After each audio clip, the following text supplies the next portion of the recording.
La question est celle-ci. Il y a des rumeurs qui courent dans l'opinion faisant état d'une insurrection en vue d'une suite des délogements de militaires au camp Kokolo. Pourriez-vous nous dire qu'est-ce qu'il en est au juste? À propos de l'insurrection au camp Kokolo, je ne sais pas d'où cette rumeur vient, mais la volonté du gouvernement est claire.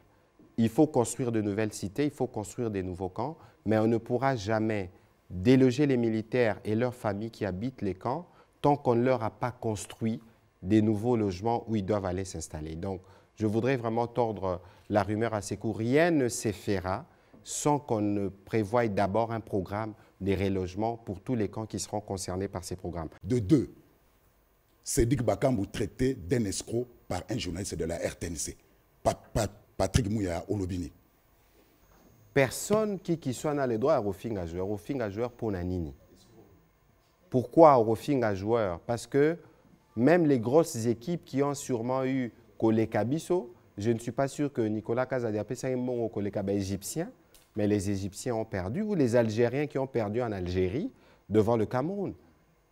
Il faut faire play au Senga na terrain, Bisso Petoza nango libanda. Et que pour chaque personne, il y aura des conséquences. Puis, on va tenir peut-être 3 mois. On ne voudrait pas être pessimiste, mais et si, après 3 mois, la situation n'évolue pas, on fait quoi? Parce que gouverner, c'est prévoir. Qu'est-ce que vous prévoyez après ces 3 mois? Si le stock est terminé et que la situation en Ukraine n'est toujours pas revenue à la normale. Et par rapport, quand on a parlé de 3 mois, c'est en fonction de ce qu'on a déjà, mais pas en fonction de ce qu'on va commander, parce qu'on va continuer à passer des commandes. Le ministre des Finances vient de vous dire qu'il vient de payer, on est pratiquement à 90 millions de dollars, parce qu'il y a eu 56 millions et il y a 37 millions, donc on a plus de 90 millions de dollars qui ont été payés aux pétroliers, donc il va leur permettre de continuer à passer des commandes. Donc après ces 3 mois, il y aura encore des cargaisons qui vont venir, et même malgré qu'il y a ces 2 bateaux, d'ici là, peut-être d'ici 2-3 semaines, il y aura encore des bateaux qui vont venir, parce que de toute façon, dans ces secteurs, c'est d'abord le stockage, parce que si vous avez aussi trop de bateaux, vous le gardez où? Ce carburant, vous allez le garder où? Comment vous allez le conserver?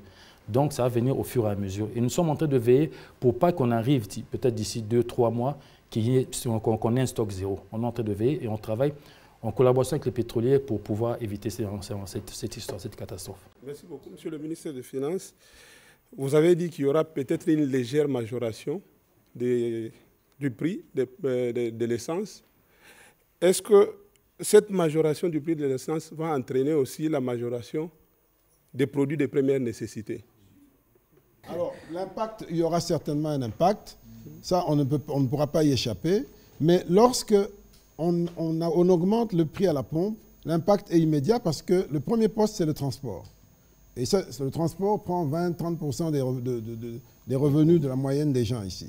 Donc, pour éviter cet impact trop fort, on veut protéger le prix à la pompe. Par contre, pour les entreprises, pour les miniers, ça n'aura pratiquement pas d'impact. Pour les autres entreprises, ça aura un petit impact parce qu'ils vont mettre ça dans leurs coûts et ils vont peut-être essayer de répercuter. Mais ça sera beaucoup plus diffus, beaucoup plus indirect, donc beaucoup plus faible. Voilà la stratégie que nous avons mise en place, que nous voulons mettre en œuvre dans les prochains jours. Vous avez parlé de... Vous avez payé 36 millions hier, 37 millions, je m'excuse. Maintenant, je voudrais savoir, parce que vous avez dit que vous retirez la subvention pour les miniers. Quelle est la marge que vous aurez en retirant cette subvention-là? On peut connaître en termes de millions. Bon, voilà, je vais vous dire très clairement. Les 3 principaux opérateurs pétroliers, ce qu'on appelle les majors, c'est-à-dire Kobil, Engen et Total, ils représentent à eux seuls plus de 75% du marché, peut-être 80% du marché. Eh bien, eux, ils nous disent que, en tout cas pour Engen et Total, ils disent que 50% de leur marché, c'est des grandes entreprises. Et 50%, c'est le réseau, c'est-à-dire vous et moi, les citoyens.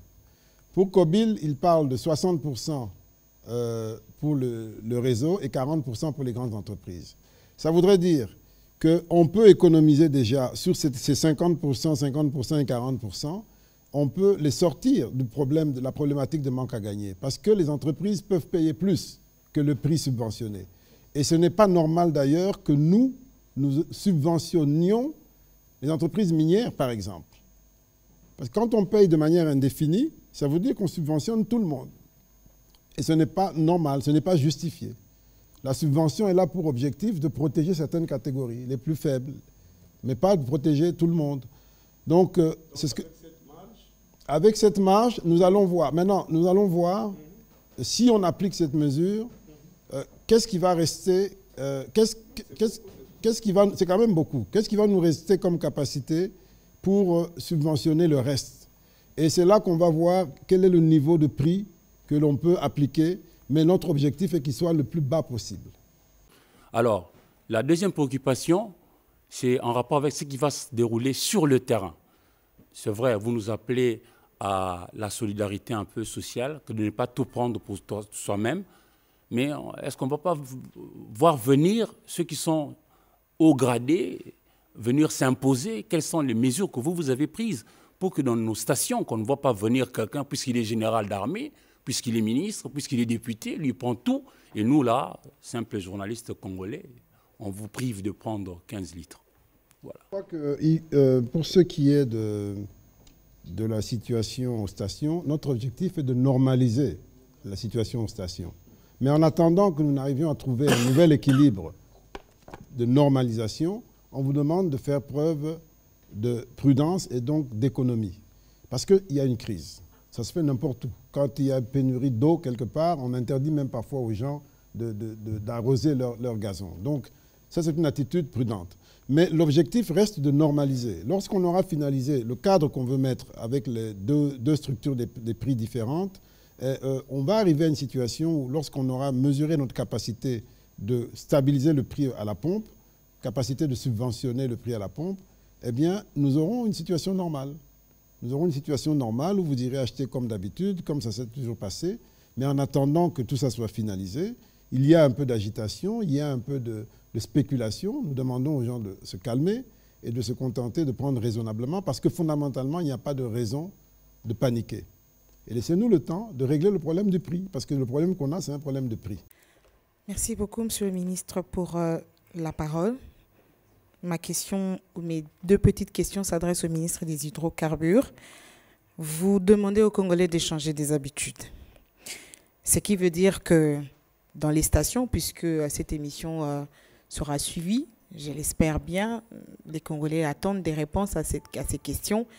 Ce qui veut dire que vous donnez implicitement une interdiction au personnel des services, des stations-service, de vendre du carburant à tout celui qui s'amènera avec des bidons, par exemple. Parce que c'est ça qui va être appliqué peut-être à partir de ce soir, puisque le ministre dit qu'il faut changer des habitudes. Et donc, on vous tiendra pour responsable, que c'est le ministre qui a décidé qu'on ne puisse pas vendre du carburant à tout celui qui s'amènera avec un bidon à la station-service. J'aimerais que vous puissiez un peu expliciter sur cette proposition que vous faites. La première des choses, c'est qu'on n'interdit pas qu'on puisse acheter avec des bidons. Parce que quand quelqu'un a un groupe électrogène chez lui, il peut aller avec un bidon pour pouvoir s'approvisionner. C'est qu'on interdit. Dernièrement, on a dû, la brigade qu'on a mis en place au sein du ministère des Hydrocarbures, on a intercepté 250 fûts de plus ou moins 250 litres par fût ou 150 litres par fût. On a intercepté 250 fûts au niveau de Kingabwa. C'est ça qu'on ne veut pas. C'est ça qui n'est pas permis. Mais pour le reste, quand quelqu'un achète 20, 25 litres, 30 litres, même jusqu'à 50 litres pour sa consommation personnelle, pourquoi on va interdire ça? On n'a pas interdit. Ce sont les grosses quantités que les gens se sont permis de prendre que là, on ne veut pas. Pour le moment, ce n'est pas possible. Récemment, en fait, les propos de Mme Dominique Munungo ont soulevé diverses réactions dans l'opinion. Et quelle lecture faites-vous de ce que d'aucuns qualifient d'apologie du tribalisme à travers le média? C'est extrêmement grave, justement, que dans un pays comme la République démocratique du Congo, vous savez que nous, ici, à Kinshasa, les Teke Umbu peuvent décider de nous chasser tous. Parce que même le gouverneur de Kinshasa, il n'est pas Teke Umbu. Comment voulez-vous, dans un pays où nous avons autant d'ethnies, des tribus, aller dans la stigmatisation? Je suis content, je vis aujourd'hui que tous les élus de Lubumbashi ont été reçus par le président Bosso et qui vont aller sur place pour passer un message de paix. C'est extrêmement dangereux de vouloir jouer sur ces questions. On n'a pas besoin, les Congolais ne vont pas commencer à demander des visas pour traverser les provinces je vais quitter le Kasaï pour aller dans les Maniema, je dois prendre un visa, parce que non, c'est des questions qui sont dangereuses et j'espère que toutes les autorités vont s'élever contre cette question et j'espère que vous, les médias aussi, vous allez nous accompagner dans la campagne qui se fera parce que vous dites ici que nous sommes en retard, les peuples ont faim, le peuple veut manger, parce que le vrai débat autour de tout ça, c'est un débat de pauvreté parce que nous n'avons pas créé suffisamment d'emplois. Alors c'est très dangereux que des personnalités revêtues d'un mandat public tiennent des propos qui peuvent prêter à confusion. Et j'espère vivement que le parti auquel l'honorable Mounongo appartient, Ensemble, qui parle d'ensemble, ça veut dire que tous les Congolais doivent y être, va clairement se désolidariser, montrer que nous sommes tous dans un schéma d'unité. C'est pour ça que l'Union sacrée a été créée. Et lorsque vous regardez l'Union sacrée, nous avons le président Bemba, le président Katumbi, toutes ces personnalités, nous sommes réunis pour préserver l'unité du Congo. J'insiste et j'espère qu'avec les médias, on travaillera assidûment pour que ces discours ne soient pas distillés. Et la dernière question, c'est au ministre porte-parole du gouvernement. C'est une question d'actualité. Hier, nous avons assisté, et moi personnellement, à la conférence de presse du collectif Free François Beya. Et lors de cette conférence de presse, on nous a affirmé que le problème dans cette affaire, c'était un problème de conflit minier entre un conseiller du président de la République et l'ancien président de la CENI. Quelle est votre réaction par rapport à ça? Je suis surpris de voir qu'on parle du contenu du dossier parce que l'instruction ou les enquêtes préliminaires qui ont été menées au niveau de l'Agence nationale de renseignement ont envoyé les éléments au niveau de l'auditorat militaire. Donc, nous tous, on attend à ce que l'auditorat puisse fixer les dossiers pour que nous puissions nous tous être édifiés sur le contenu. Alors, le petit commentaire que je peux faire par rapport à votre question, j'ai l'impression que beaucoup de gens n'ont pas compris ce que sont les missions d'un conseil spécial. C'est très réducteur de penser que toute la République, qui a été secouée par la nouvelle de son interpellation, ne le soit que parce qu'il a géré, parmi des milliers de dossiers qui concernent la sécurité du pays, un dossier qui impliquerait un conseiller du président et que le président aurait pris fait et cause pour un conseiller au détriment du conseiller spécial qui se charge de la sécurité et de lui et de tout le pays. C'est très réducteur. Je souhaiterais sur cette question, il y a une première phase qui s'est passée, il y a la phase préjuridictionnelle qui commence et qui aura sûrement la phase suivante. Nous attendons tous d'être édifiés sur les faits qui lui sont reprochés parce que les questions qu'il gérait au quotidien relever de la sûreté d'État, de la sécurité de tous, et c'est des questions qui ne doivent pas être abordées avec une certaine légèreté. Merci beaucoup, Monsieur le ministre. Dieu merci, Lusako Mounou pour Top Congo. En fait, ma question pose sur un petit contraste, parce qu'Élise Odi a parlé également de la question de la production locale. La RDC figure parmi les 6 premiers producteurs du pétrole brut en Afrique, mais il s'est fait que nous importons pratiquement 90% du pétrole, des dérivés de pétrole que nous consommons au niveau local. Quelle est la politique du gouvernement pour qu'à moyen ou à long terme, nous puissions être en mesure de transformer localement et que ce pétrole puisse répondre même à 20 ou 30% des besoins locaux? Par rapport à ça, c'est simple. En fait, la RDC produit du pétrole, mais bon, pas 6e, ça je ne pense pas. Oui. Mais on produit du pétrole, on est à près de 24 000 barils par jour parce qu'il y a que Perenco qui a la production actuellement. Mais entre-temps, je peux donner plusieurs exemples. En face au Congo-Brazzaville, ils ont un grand potentiel, ils produisent plus que nous, mais le carburant qui est consommé à Brazzaville transite par la RDC. Donc si nous, on ferme ici, au Congo-Brazzaville, ils n'ont pas de carburant. Ça, c'est la première des choses. La deuxième des choses, c'est que nous sommes, au niveau du ministère, on est en train de préparer des appels d'offres qui auront lieu très, très bientôt. Et avec ça, on pourra produire. Et avec ça, on pourra peut-être mettre des raffineries et pouvoir transformer sur place. À l'état actuel, la quantité qu'on a, avoir une raffinerie, en fait, ça va nous servir à rien du tout. Vous allez voir que Saucir, au départ, devait être un raffineur, mais à la fin, il a changé, il est devenu logisticien parce qu'on n'a pas assez de produits pour pouvoir raffiner. Donc, avec les appels d'offres qu'on est en train de préparer, qui passera aussi sûrement au Conseil de ministres de vendredi, on pourra devenir producteur du pétrole, et là, grand producteur du pétrole, parce qu'on va mettre 16 blocs pour les appels d'offres, 16 blocs pétroliers et 3 gaziers. Et avec ça, je pense que le potentiel sera énorme et on pourra, voilà. Le ministre Nicolas Kazadi vient de dire qu'on est en train d'étudier comment on doit relancer la production de certains produits. On nous avait dit ça quand il s'est agi de la problématique de la Covid. On nous avait dit, en mettant en place, on examinait de voies et moyens pour relancer la production. Maintenant qu'il y a ce choc au niveau international, on nous rebalance un peu, j'allais dire, ce refrain.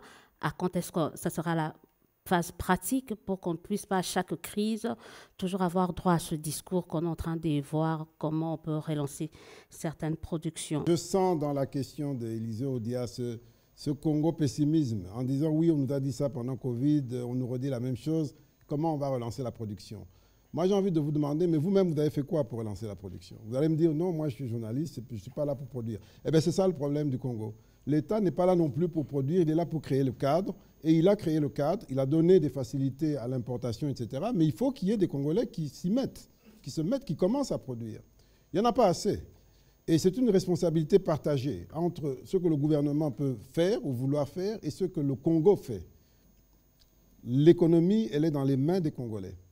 Elle n'est pas dans les mains du gouvernement. Le gouvernement est régulateur. Le gouvernement est là pour inciter, pour réguler. Malheureusement, il n'y a pas assez de Congolais qui se lancent. Souvent, les gens attendent.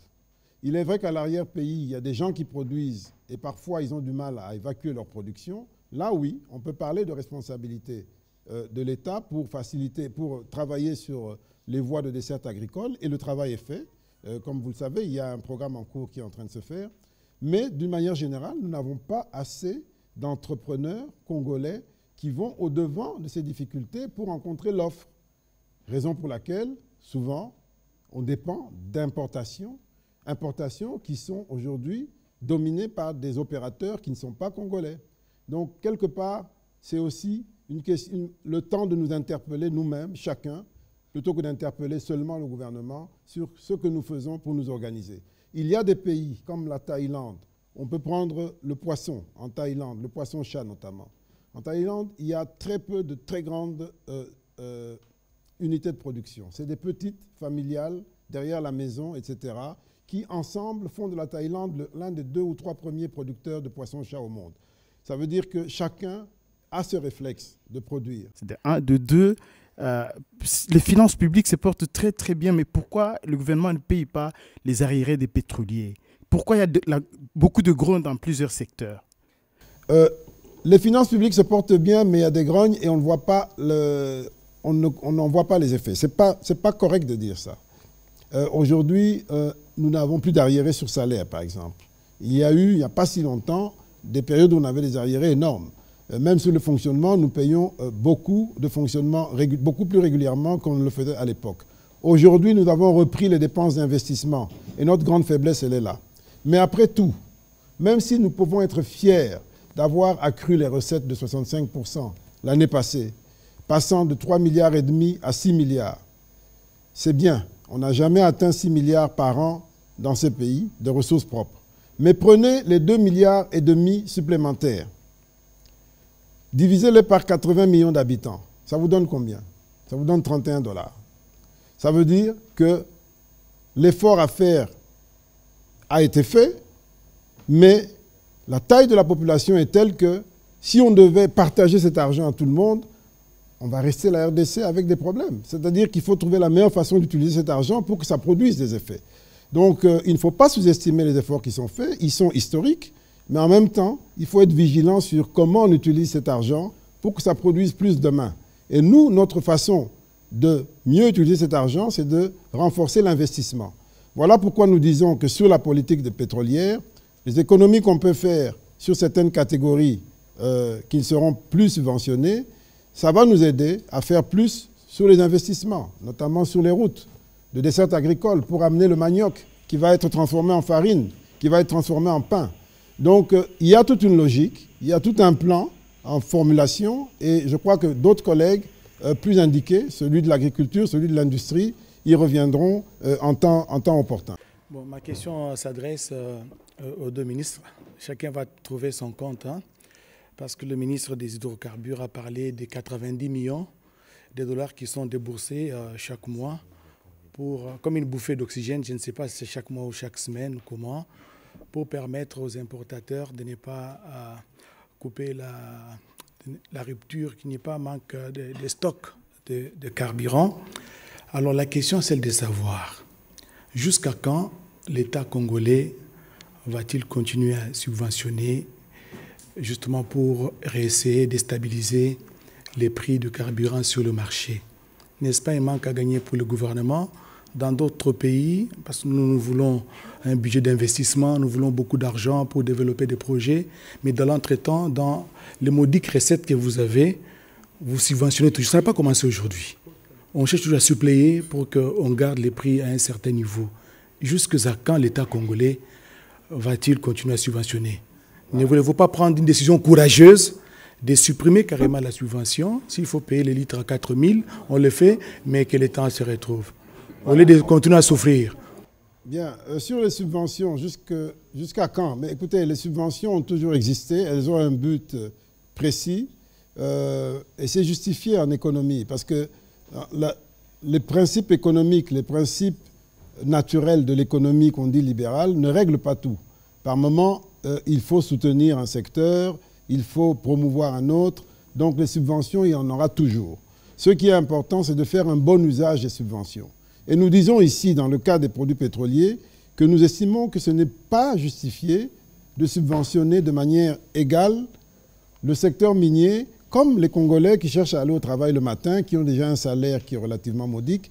On ne peut pas les subventionner de la même manière. Raison pour laquelle nous disons, nous allons protéger les transports, le prix à la pompe, plus que nous ne le ferons pour ce qui est fourni aux entreprises et notamment au secteur minier.